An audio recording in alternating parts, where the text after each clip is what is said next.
Awesome. Well, thank you all for joining us. And if you're joining us live or joining us on record, thanks for tuning in. So we have Andy here from OtterTune, and so from the Local Optimistic team.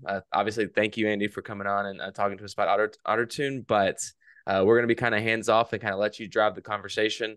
If you have any questions, if you're here live, feel free to drop those in the chat, and we'll try to handle those live. If not, we'll try to handle them at the end if they don't fit into the current conversation that's happening.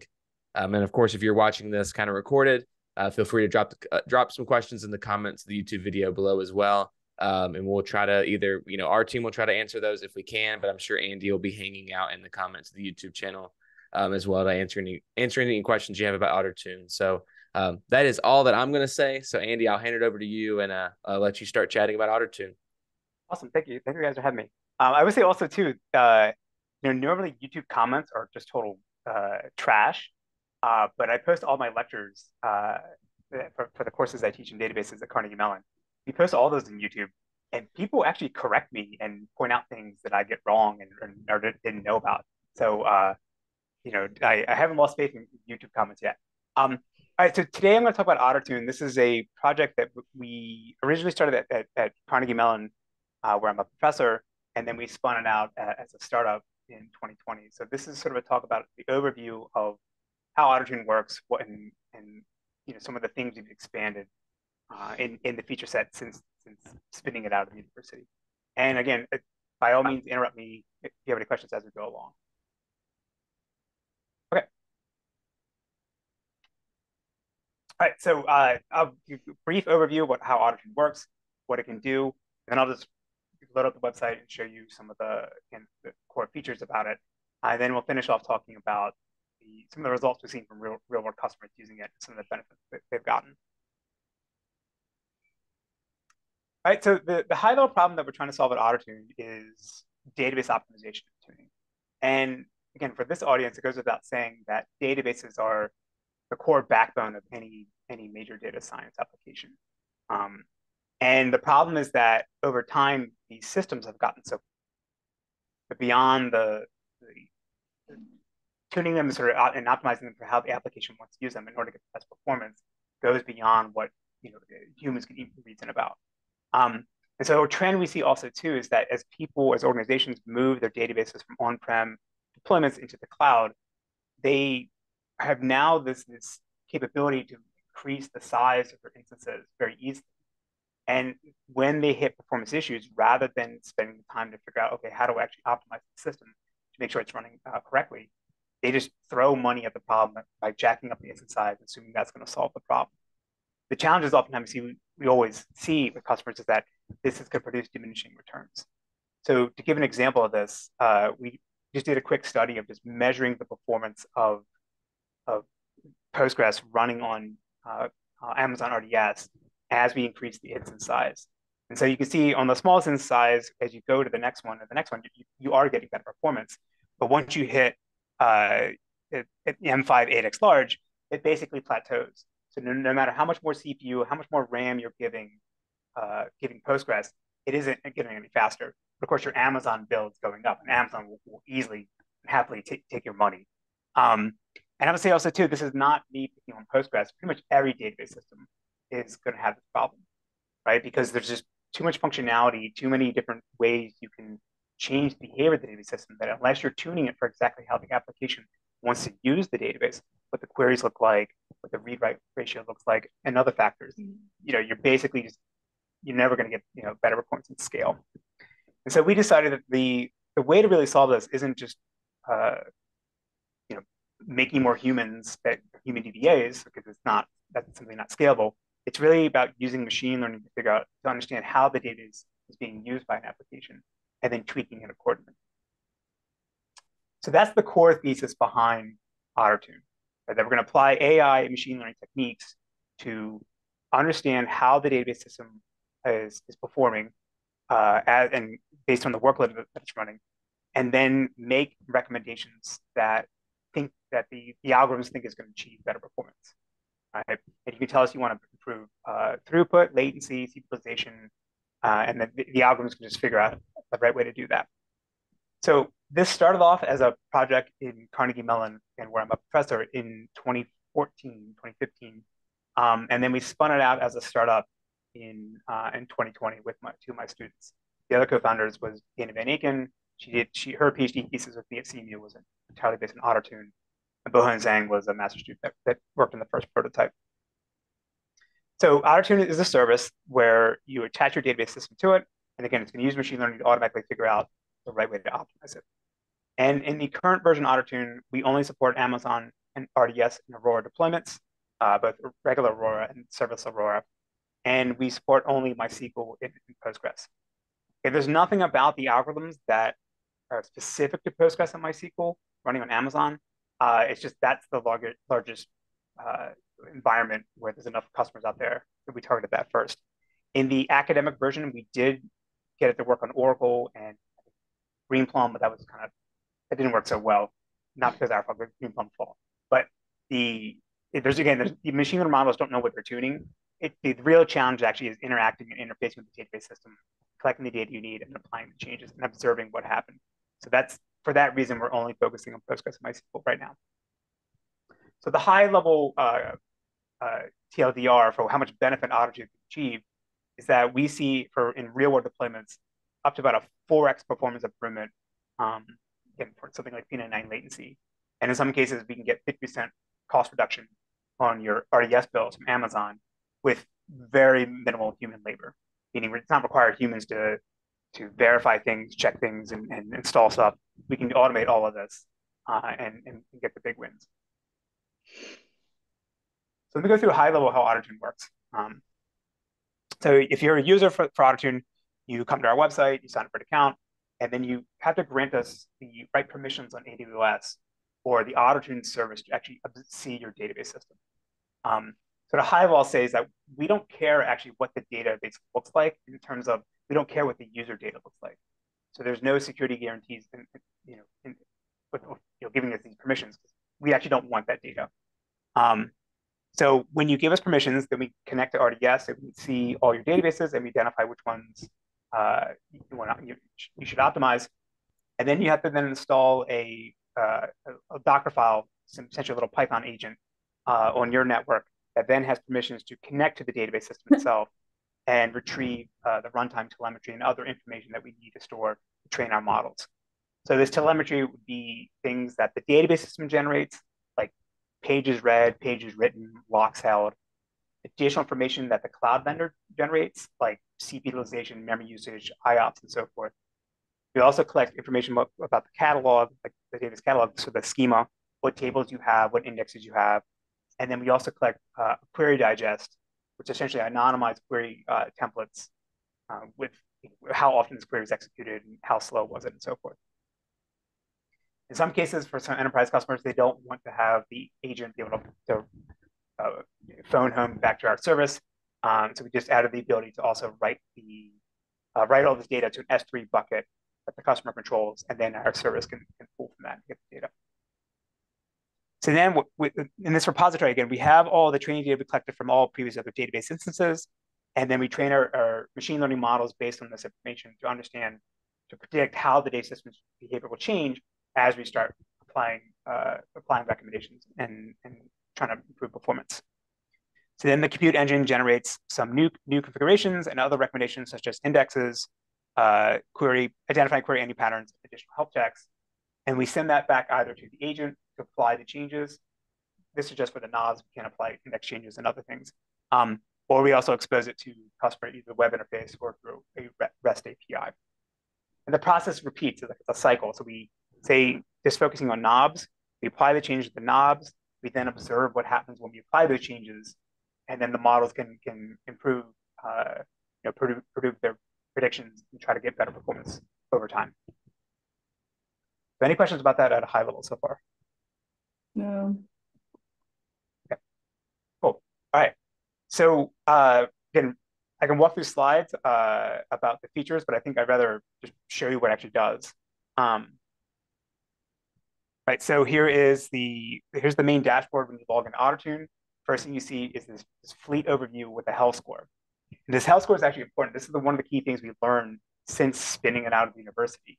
right? When it was a university project and we were writing academic papers, it was all about how can we get the the best performance, best P99, best throughput, and that was the main objective thing, the objective function we wanted to optimize. So underneath the covers, the machine learning algorithms are still going to try to optimize P99 latency or whatever you tell it. But from a human level, people don't sometimes can't reason about what P99 actually means. And then from a product standpoint, it people then think, oh, if I get most of the benefit of the P99 right away, why do I need to keep using AutoTune? And we know there's certain things that we need to start recommending to users that may actually make the performance worse, but it's the right thing to do. So for that reason, we abstract away the measurement of how good AutoTune thinks your database is set up and running through this health score.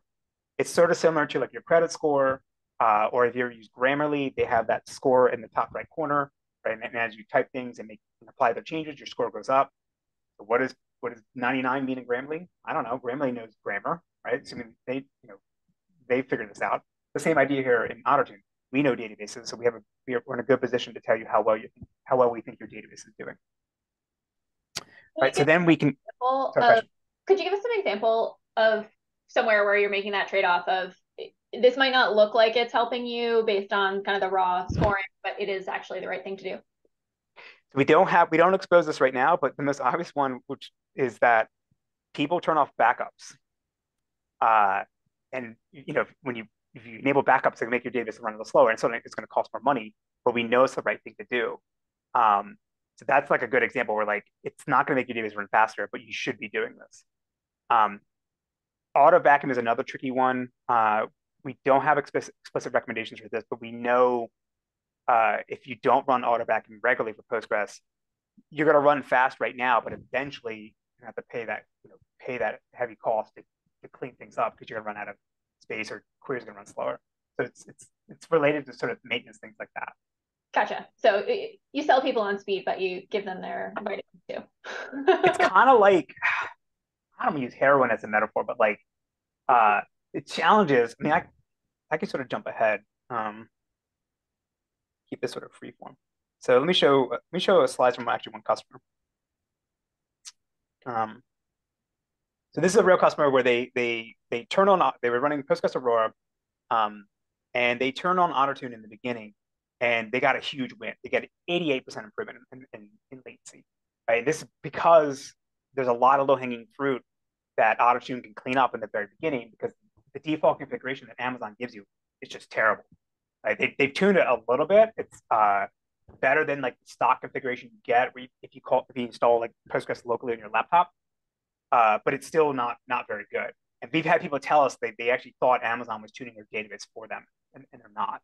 So in this case here, within 2 weeks, AutoTune reduced their P99 latency by 80%. Right? That's a huge win. So the problem is, of course, now people say, okay, I got 80% reduction, I'm done, and then just shut things off. But the problem is applications aren't static; they evolve over time. People are adding new features, adding new queries. The data grows in size, and what we really want is AutoTune to sort of watch it all the time, 24/7, and observe how the application is evolving, its usage of the database, and then identify when is the right time to sort of kick things back on and start tuning again. So in this case here, for this customer, they got a huge win. They left AutoTune running, and then I think it was 2 months, 3 months later, their latency was slowly creeping back up. So they went from around 12 milliseconds to 32 milliseconds. So it got 3x slower, and then AutoTune kicked in, tuned it again, and got another 60% reduction to get them back to sort of the baseline we had before. So it's sort of like a way, we treat this health score as a way to say again, to encourage them to keep using it, so that we're making sure that we're helping them. So the heroin metaphor is if you shoot heroin the first time, not that I have, you get this huge high in the beginning, and then people are always trying to think, oh, I'm going to get another 88% reduction, but you may not get that because the application, it hasn't been uptime and the application hasn't changed enough. So to encourage people to keep using it, the health score is a way to say, hey, look, you're on track, or things are looking okay, and as we add new features, the score goes down. There's other recommendations to start making. So it's sort of like this. It's not researchy, but it's sort of a psychology way to keep people, doing the right thing. that make sense? Yeah, that's super helpful. Okay, so if we go back here, so I'm going to click on this one sort of sample database here at the bottom, right? So again, we have like the health score for this particular database. It shows you, over time how things are going. And then under this recommendations list here, we have 6 different categories of recommendations. This is Postgres. We also we have observations about the auto vacuum. So here we can see here's all the knobs that we recommended for this customer, and a brief little for this database, and brief little information about how to, why we're recommending this. And then there's like a simple button to say, hey, go ahead and apply it on Amazon automatically for me. And in some cases, people don't want Amazon they don't want AutoTune to apply changes automatically. So we also give them the ability to copy and paste the commands to do them themselves in the command line. We can then go under indexes.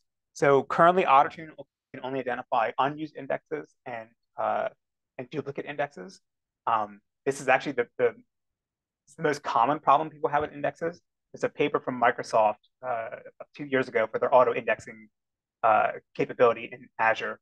And they say 88% of the recommendations are for people to drop indexes, not add indexes. So for that reason, the current version, we just focus on telling you what indexes we think you should drop. So there's a listing here, the duplicate ones, and then the unused ones. For queries, this is actually not ML based. This is currently using sort of static anti-pattern checks. So the idea here is that we can identify things we know you should not be doing in your SQL queries and provide recommendations on why this is the case and how to fix them. We're currently working on the new version, which we'll probably have next year, that can then actually start rewriting the SQL for you, or providing hints about within the query itself how to fix things. This might run a bit slow, but for tables, we have additional checks to tell you whether we think things are running correctly. Is the is behavior running okay? So in this case here, this table has a bunch of dead tuples, which means the auto vacuum is not been cleaning things up, which is going to make queries run slower. And then we have also health checks across the entire database itself. So this one here is telling you things like you're spilling the disk a lot for your queries, and therefore we need to adjust other settings in the knobs and so forth. So this is just another way to say, hey, look, you're not doing the auto tuning for the knobs. We recommend you should be doing this. And again, the last one is checks about the auto vacuum, which for Postgres is always one of the biggest challenges people face. Okay. So let me skip ahead now. I'm going to go back to about case studies. So the first graph I'm going to show you here is a high-level overview of all the benefit AutoTune has achieved for all the customers. And I'm going to split up between Postgres and MySQL, and then further divide it between RDS and Aurora. And the really surprising thing for us was that the immediate improvement that we're able to achieve for databases is higher on Aurora than RDS.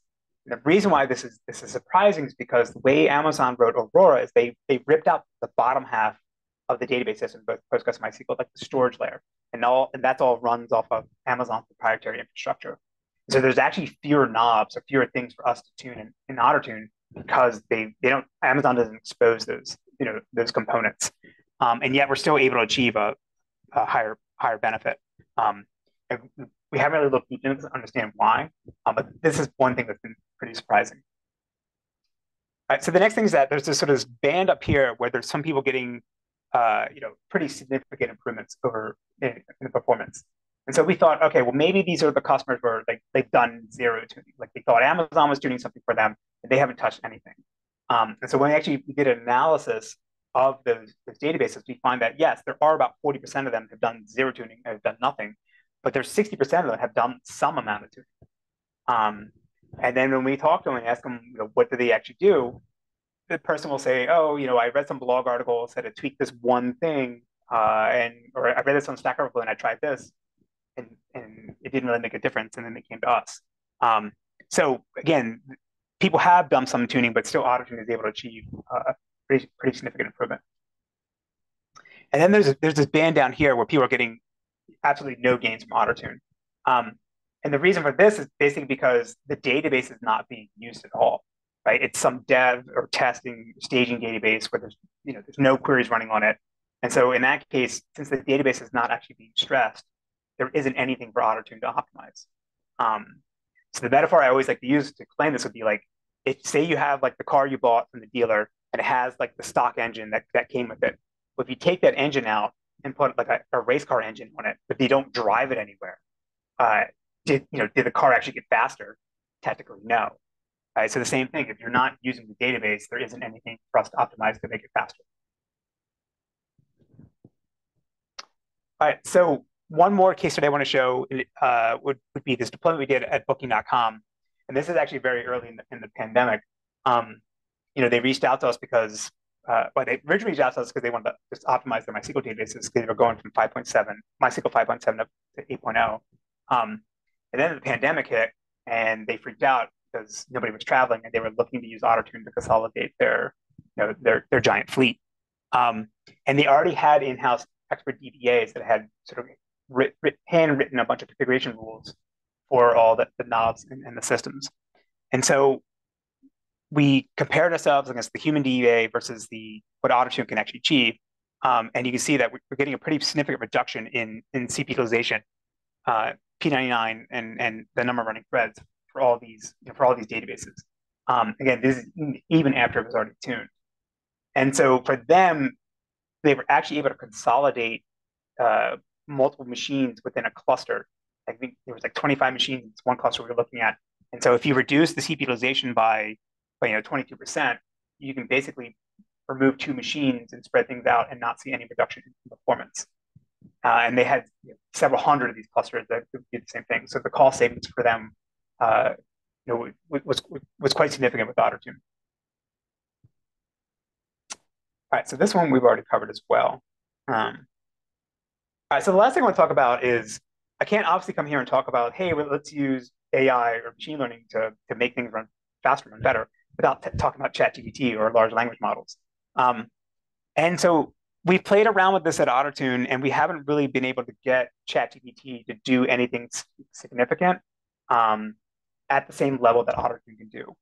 So in this demo here, what I'm doing is I basically gave it the table dump of the schema for a MySQL database. And I started asking it basic questions like, my workload looks like this, how do I want to tune things? And so I asked it a very explicit question. In MySQL, there's this knob called InnoDB adaptive hash index. It basically builds an in-memory hash table on your primary key to do faster lookups than the B plus tree. So I asked it, hey, should I tune this?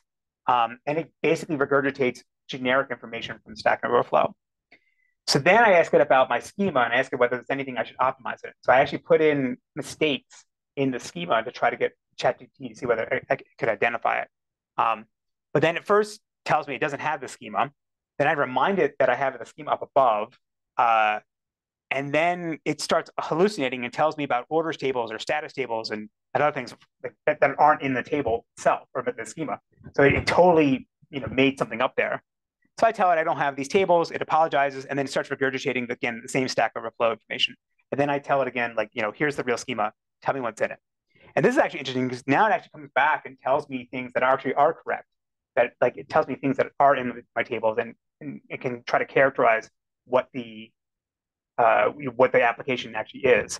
And then it gives me some generic information about how to optimize it. But what's interesting is that I didn't ask it about the adaptive hash index knob again, but if I remember from up above that I did ask about that, and it puts me information down below. But again, it doesn't tell me anything specific. It just tells me, hey, you should probably tune this, right? And you should probably measure it to see whether you should tune it correctly or not. And actually, going back to Booking.com, they had this knob enabled, and it's on by default. And AutoTune was able to figure out, hey, you should actually turn this off. And it was like a 30% improvement when we did that. So I think where we're at now is that in the current version of sort of large language models, they're good for sort of subjective questions like, hey, what application is being used for this database schema? But it's not able to find specific mistakes, even when I try to like provide more context and say, hey, look, check this table. Are there any columns that maybe are the wrong type? Or do I have duplicate indexes? We haven't been able to get to do that. But I think this is the new stuff that ChatGPT is coming out with additional context and mechanisms for better prompts. I think we'll be able to get there for these for high level questions. But when it comes down to knob tuning, I think the bespoke, customized models, things like the AutoTune is using for these continuous values, like knob ranges. I think this is where I don't think ChatGPT can replace that. All right, so that's all I want to talk about today. So a bunch of the new features that we're working on now is we're maintaining information about your database itself, like we call it an event log. Anytime a column gets dropped or added, or index gets added, or new tables arrive, or the workload changes, we want to tell you, here's what's happening in your database, and here's the implications of those changes over time. We also want to get into looking how to optimize not just an individual database itself, but how to look at the entire fleet of databases to understand implicit relationships between them. So the example I always like to use is we had a customer where they had the same database deployed in two different locations, one in the EU, one in the US for GDPR reasons. So it's the same schema, same application, just running in two different data centers. And AutoTune identified that the US database was running 10x faster than the EU one. And the reason for the problem, after we mainly looked into it, was they forgot to build an index on the EU one that they built on the US one. So that's why queries are running 10x slower. And so this prompted us, or this is getting us to think about how to reason about the relation between these different databases to identify mistakes or issues like that, and not just treating every database as an island by itself. We actually just rolled out this past month an ability to expose AutoTune's capabilities through an API. Still currently only for Amazon databases, but then we're looking at how to integrate with other third-party services to retrieve data and apply recommendations. And then, as I mentioned before, we've been playing around with ChatGPT kind of stuff. It's kind of 50% clickbaity things, but I think there is still another 50% of the work that it is that is significant and interesting.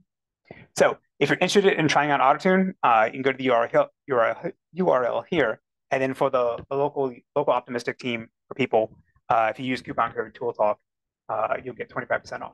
So with that, I'm happy to answer any questions about AutoTune or databases in general. And thank you for having me. Yeah, Andy. There's one question in the chat that came in 5 minutes or so. You were closing up there, so I figured we could just hit it at the end. So, question is: does AutoTune tune configs dynamically as a workload pattern changes over time, or does it provide and applies recommendations based on a given workload? And we can get more context there if you go ahead. Sorry. Yeah. So the way AutoTune works is that we observe the database system's workload behavior within discrete chunks. So by default, it's a 24-hour window. And then after that 24-hour, we then update the models. And then based on that information, we then make a recommendation. So if your workload is evolving over time and the tuning is enabled, we will see those changes. And then the recommendations will reflect the latest information about your database. I also say we automatically, the reason why we do 24 hours, because we want to see the sort of the diurnal pattern, the day-night pattern. So we see what the full workload looks like. And then we automatically ignore weekends and holidays because those are usually, for most people, that's the downtime. And that's not the usual workload. Yeah, for sure. Well, we'll give a couple more minutes to see if any other questions come in.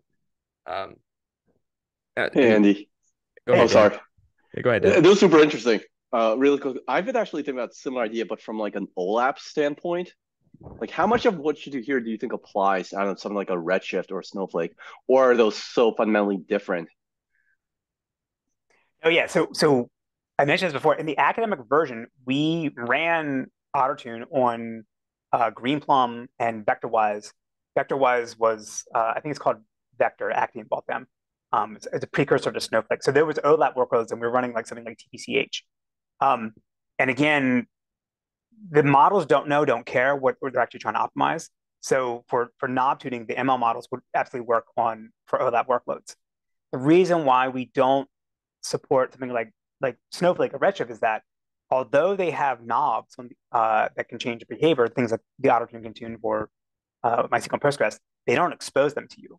Like for MySQL, or sorry, for Snowflake, I think there's like 3 knobs you can maybe tune, and they're very, it's like, how fast Yeah, it's you like want to size of scale up. warehouse and like some Yeah. percentage shift or like On caching, the whatever else. on the inside, I think they told me they have it. This was a few years ago. They told me they have like 600 knobs. Um, but you can't tune them as a user. So what happens is you call Snowflake, say, hey, my query is running slow. The support engineer calls up, some developer. The developer say, hey, tune these knobs, change this for you. Yeah. But it's all manual. So there's not, we could do this on ClickHouse, for example, because they have a bunch of knobs. It's just for now we've been focusing on Postgres and MySQL because there's enough people that have those problems. Yeah, but you absolutely could do this on yeah. OLAP. Like I'm biased, right? Because I come from like ad tech, where we run obviously MySQL Postgres, but like relative, the amount of dollars we spend on those is so much smaller than it's on the OLAP, that the opportunity, like in our use case at least, is much higher on like the OLAP case. But to your point, like if they're not exposing it anyway, then there's cool. Thank you. I would say also too, the Snowflake optimization space is a bit crowded, so we didn't want to go down that path either. Like there's a startup out of University of Michigan called Kibo. There's another one called Blue Sky. Yeah. From somebody from Vertica. There's a bunch of these different companies that are trying to do Snowflake optimization.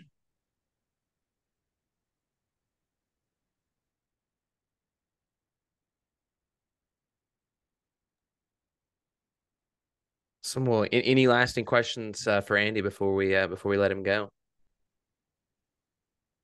Can get my auctioneer voice on and going once, going twice on it. Hey, I think Dan had another one. Did you want us to follow up on that, Dan? You had a question about Aurora? There was a slide around like, I guess I'd be surprised that the opportunity or like the impact for Aurora ends up being higher. So I was wondering if like by default, if you don't configure either one, if it turns out that Aurora is just worse, like vanilla, and that's why there's more of an opportunity for an upside. It's just odd to me. It doesn't like pass my intuition.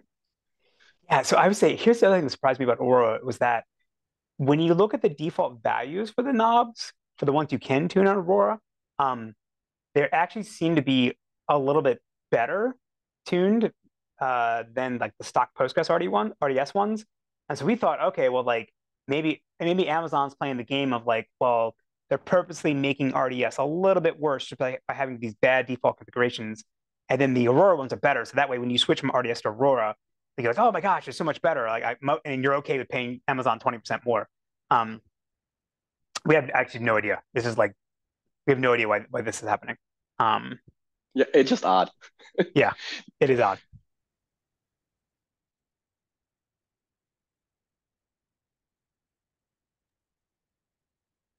I guess the questions don't have to be about AutoTune. You can ask me anything for databases.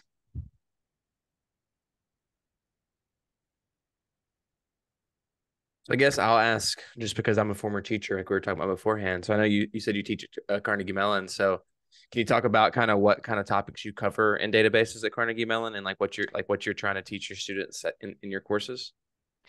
Yeah, so we teach 2 courses at Carnegie Mellon. There's an Intro to Database Systems course now, which is going on the fall semester.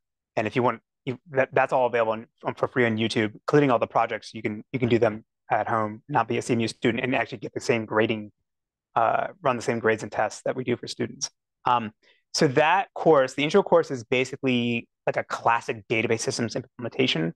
It's like disk-based. We talk about transactions, talk about indexes, like sort of building the system from the ground up. We do sprinkle in some of the modern things that they need to be aware of that do matter now for OLAP systems, like compression, column stores, log structure storage. But I would say that's almost like a textbook database systems course. The spring we teach an advanced course, and this has evolved over the years. When I first started at CMU, it was mostly focused on in-memory HTAP systems, because this is what we were building at the university as well. And in the last semester in the spring, it was primarily focused on cloud-based OLAP systems, so the Snowflakes, Redshifts, Databricks, and so forth. And we focused on sort of the modern approaches to storing data in the cloud and running queries efficiently on columnar data. And then we finished off discussing like the sort of the different, like, the major systems reading the papers and understanding what are the trade-offs they're making in their implementations, and how to go beyond sort of what we teach in the introduction course. The thing that I'm actually really interested in now, but I'm actually terrible at it, which makes me want to do it even more, is actually query optimization. And maybe this is a bad idea for my career because like it's a hornet's nest to get involved in that because it's super hard. But I think that with all these systems at a high level, they're basically the same. I mean, the Redshifts, the Snowflakes, the ClickHouses, and the thing that's going to separate one versus another, I think, over time, is the user experience. So how good the UI is and so forth, but also how good the query optimizer is. Because it doesn't matter if you have a high performance execution engine that can run queries super fast. If you pick a terrible query plan, like you get the join order wrong, then everything just sort of falls apart. And so I think we're in this phase where there's a lot of commoditization on OLAP query engines. And the thing that is sort of an unsolved problem and nobody actually really does well is query optimizers. And so I may teach that in this upcoming spring. But like I said, it's the thing databases I know the least about. That materialized views are the other thing I'm not very good at. So that's the kind of direction, the kind of things we're thinking about now.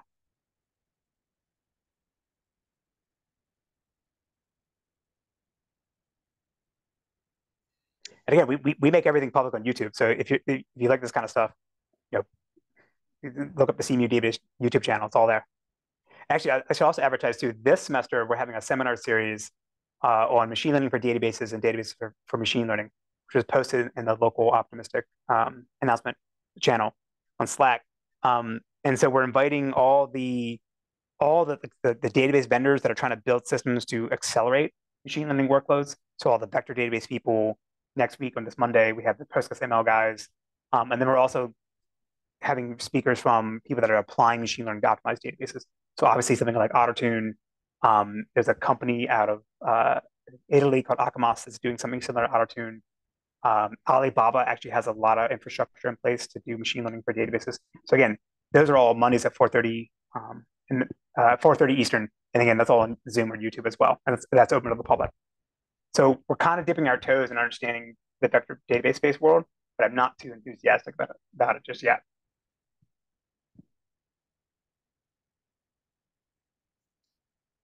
Hi, this is Ryan. I'm a developer at Vertica. I just want to step back a bit because we're starting to think about dipping our toes into doing some kind of auto tuning for Vertica projections and all the knobs and stuff. So,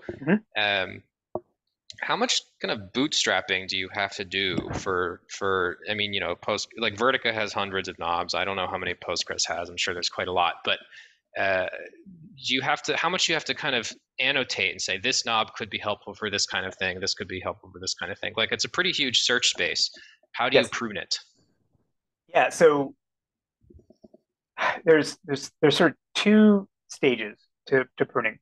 The first stage is actually a human has to go and manually look at every knob to understand what it actually does to make sure it's not going to cause the customer to lose data. Now, Vertica, if it's read-only, then if it's a read-only workload, then this is less of an issue. But obviously, for something transactional, this is problematic because the classic example would be, for Postgres and MySQL, you can turn off fsync or log flushes when a transaction commits.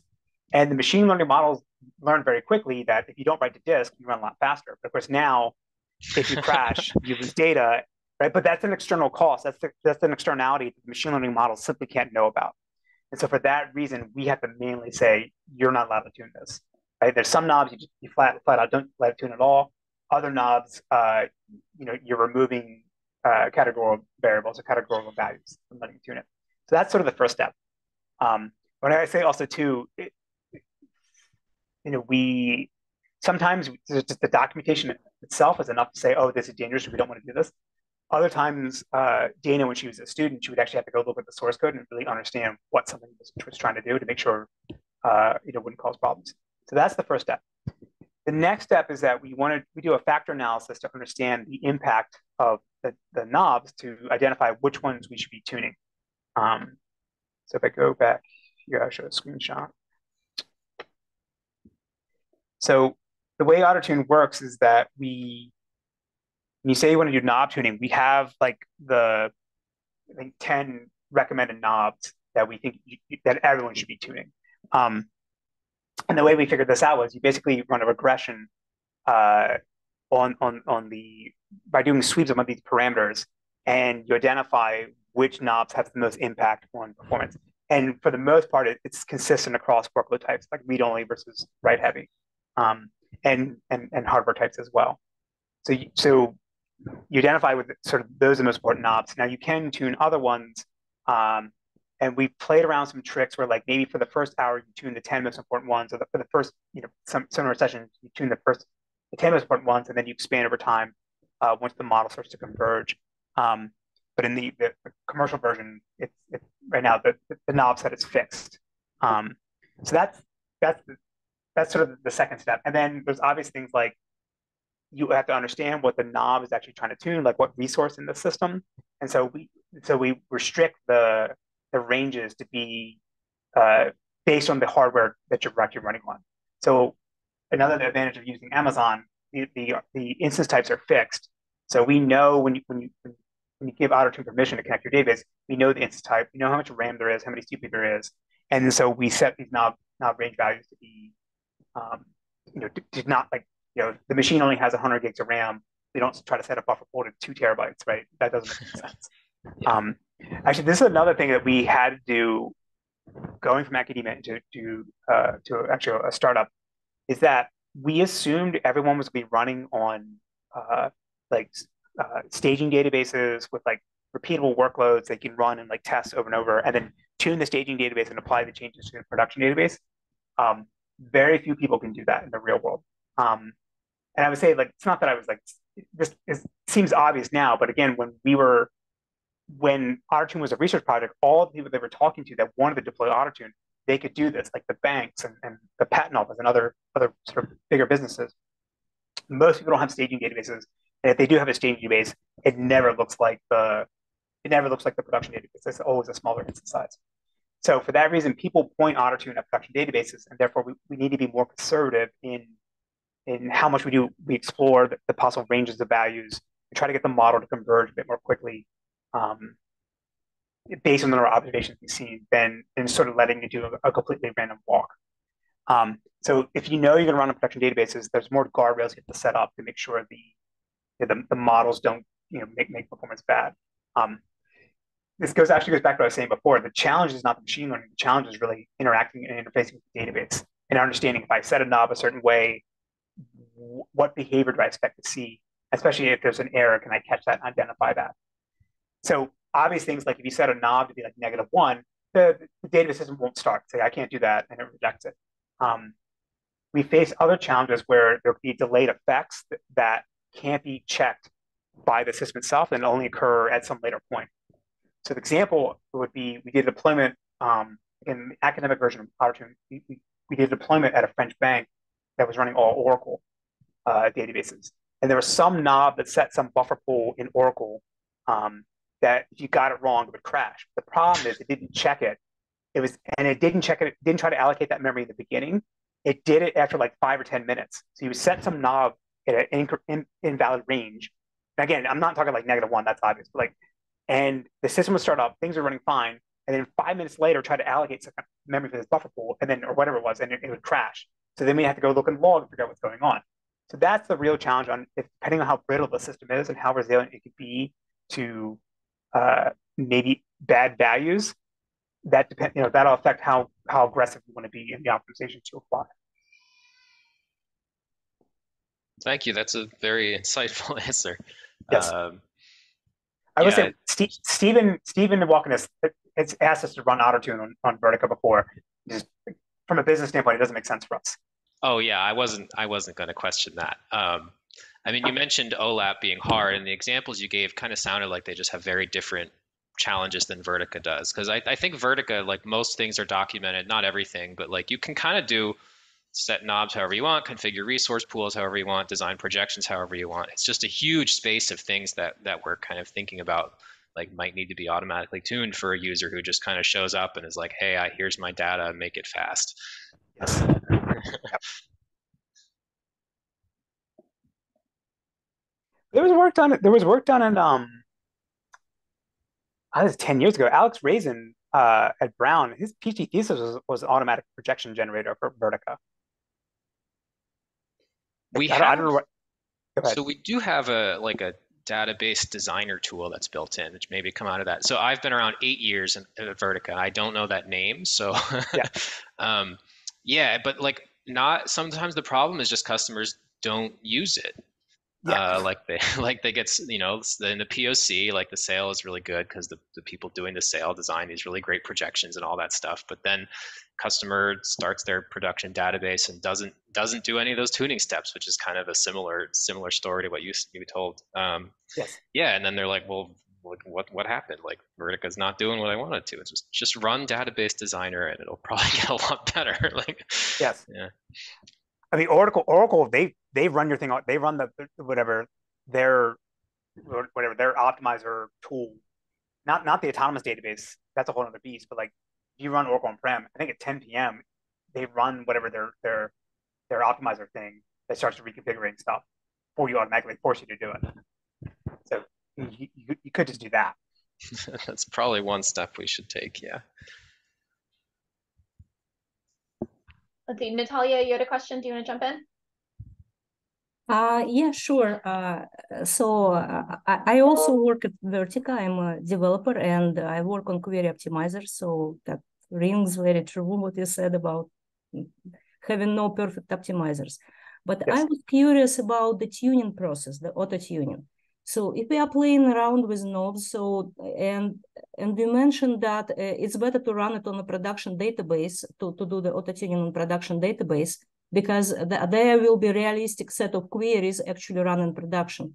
But how safe it is to play with knobs, to switch them around and try different knob combinations on a production database? Cannot be disruptive. What is the balance here? Yeah, I'm just to be very clear, I actually don't think you should not be running, ideally you should not be running any kind of tuning algorithm on the production database, right? But my comment is that no one can set up a clone or an environment where you could do this, right? Where they have a staging environment. Again, we've seen people where they're paying $50,000 a month to Amazon for the production Postgres database, like with provision IOPS and replicas and all that kind of stuff. Like to set up a $50,000 a month database just for tuning, yeah, nobody would do that. You can, in the case of bringing up Booking.com, and there was another customer that could do this as well. Like you could put a proxy, so you could if you have like a sharding layer where queries are going to one node versus another node, and it's they're all doing reads and writes sort of equally, then you could have one of those databases be like the baseline. You don't tune that one, and then you tune another one, and then that way you at least you have a way to measure whether you're actually making things better. That's one way to get around it. But just going back to what I was saying before, most people are putting AutoTune in a production database. So there's just more guardrails in place to make sure that we don't screw things up. And so for example, the very first configuration you get from AutoTune, the very first one we spit out is actually not generated by machine learning because there's no training data yet, right? And it kind of looks like pgTune, where it's heuristics.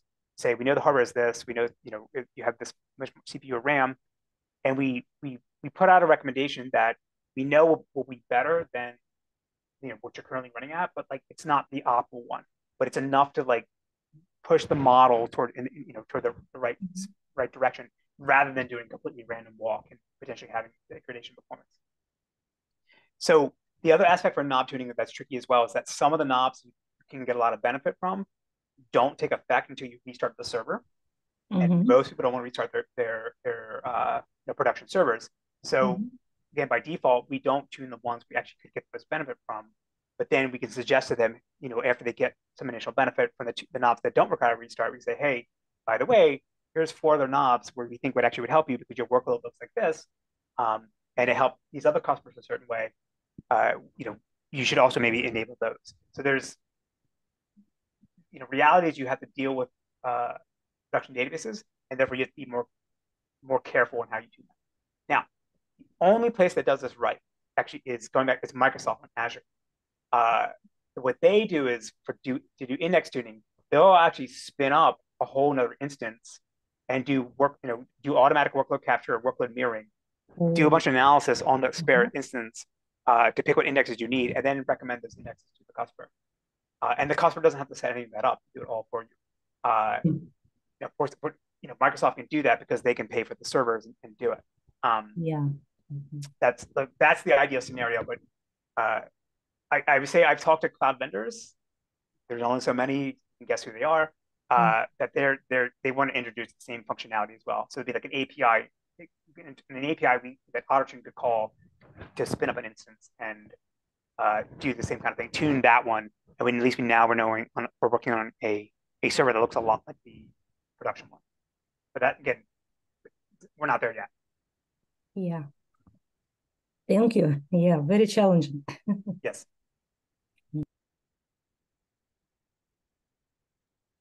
All right, and then our last questions. Yeah, Akash, go on in. Sure. My name's Akash. I'm from Intel. I had a question on AutoTune. Like when you're looking at Amazon RDS, do you consider the architecture of the database in terms of a single instance multi-AZ? And how are those is it handled differently for a read region versus a write region?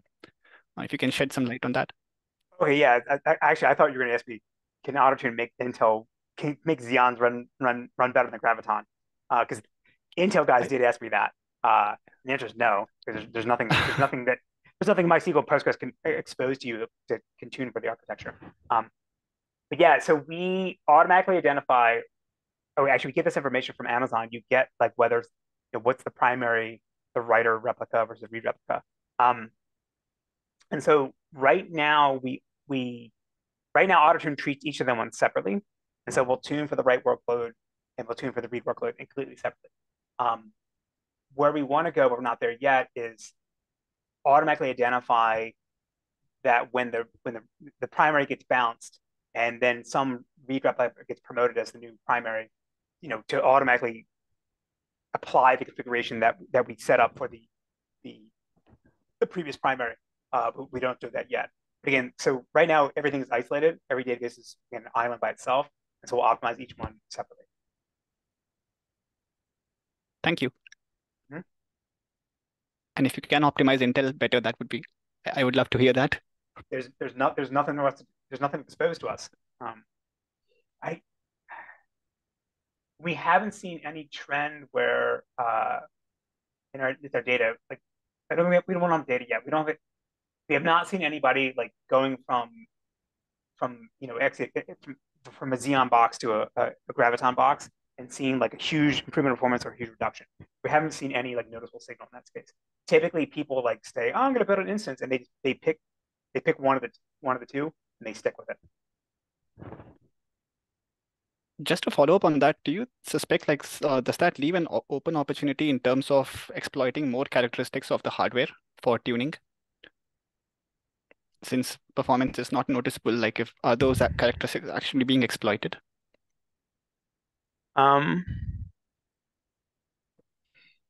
So I think that there is some research literature on how to do better SIMD stuff, the vectorized operations and other to rely on more of to build your execution engine of the data system more based on on what the architecture support. That primarily shows up in OLAP workloads, right? Whereas in the OLTP operational workloads, you're usually bound by network latency or lock contention from transactions. And so in that case, I don't really see how the CPU architecture would get better. Yeah, and I've talked to the HammerDB guy who's at Intel as well about this. And again, I don't think there's anything. There's no knobs that they're exposed and say, hey, if you're on Graviton, do this. If you're Intel, do this. We haven't seen anything. At least I'm not aware of anything inside of MySQL and Postgres, and there's nothing exposed to us that we could do this. For OLAP workloads, it could matter more, but I haven't looked at those knobs to know what we can actually tweak. Thank you. Yep.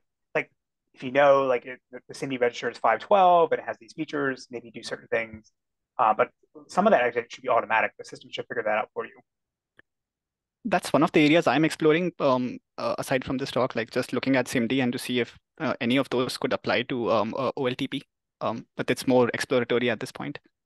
Yeah. There's stuff like SIMD UTF, SIMD JSON, which may apply.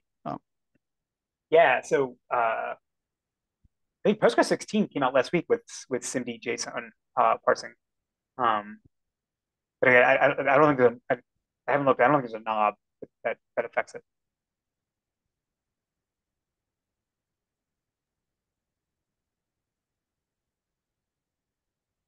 Okay. Caitlin, I'm happy if you're happy. I'm delighted. Stephen, are you having? Yeah, my microphone didn't want to work there for a second, but yeah. I saw you on mute, but go for it. Yeah, I was gonna say we're running up on time here. So Andy, thank you for showing us Ottertune and answering a lot of technical questions. I know Caitlin and I were talking, and we were like, well, I'm glad that he's here, not us, because we would not be able to answer a lot of those questions. So glad that we had a nice deep talk here. Like we mentioned at the start of the video, we'll have this posted to YouTube as soon as possible. And then, if you have any questions and you're here live, or if you're watching the recording, feel free to pop those in the comments. I know Andy will be watching those, and we can always ping Andy if a good question pops up that he needs to look at. But we can keep the conversation going there, and we have a channel in the Local Optimistic Slack as well that you could definitely keep the conversation going there if you don't want to wait for the YouTube a video to pop up on our channel. But yeah, just one more time, thank you, Andy, for talking about Ottertune, and we'll see y'all on the next Local Optimistic event. All right, thanks, guys. Take care. See ya. Thank you. Have a good one.